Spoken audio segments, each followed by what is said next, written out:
11 మాసాలు నీళ్లలో ఉండడం, కేవలం వైశాఖ మాత్రమే స్వామివారు ఈ యొక్క దేవాలయంలో పూజలు అందుకుంటారు.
ఓం నమ శివాయ.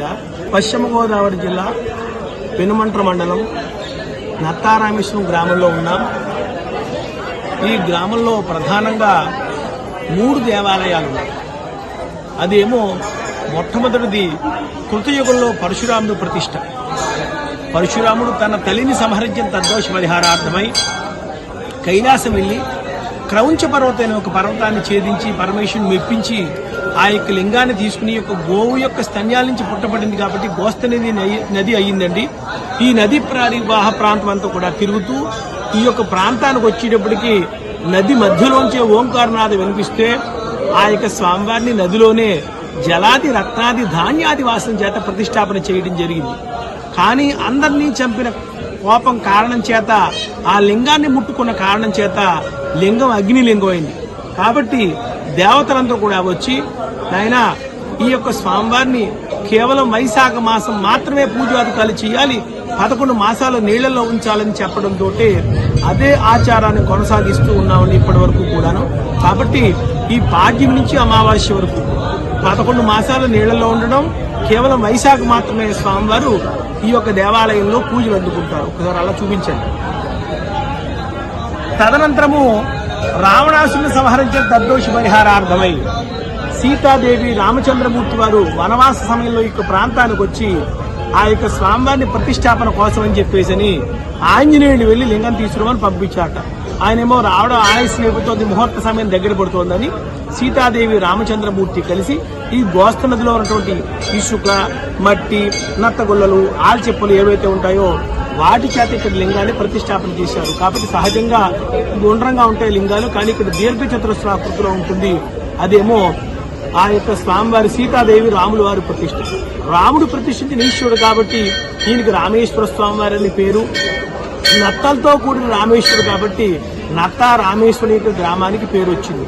దాంతో పాటుగా లక్ష్మణ స్వామి వారు అంటే రాముడి యొక్క సోదరుడైనటువంటి లక్ష్మణ స్వామి వారు కూడా ఈ నది తూర్పు భాగాన ఇంకొక దేవాలయాన్ని కూడా ఇంకొక లింగాన్ని కూడా ప్రతిష్టాపన చేశారు. ఆయన లక్ష్మణేశ్వర స్వామి వారు అంటారు.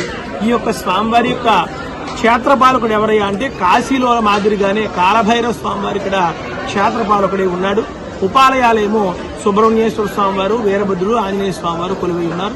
కాబట్టి భక్తులందరూ కూడా ఈ యొక్క పరమ పవిత్రమైనటువంటి ఈ యొక్క ధామాన్ని దర్శించి వారి యొక్క కోరికను తీర్చుకుని ధన్యులవుతారని మనవి చేస్తున్నాం.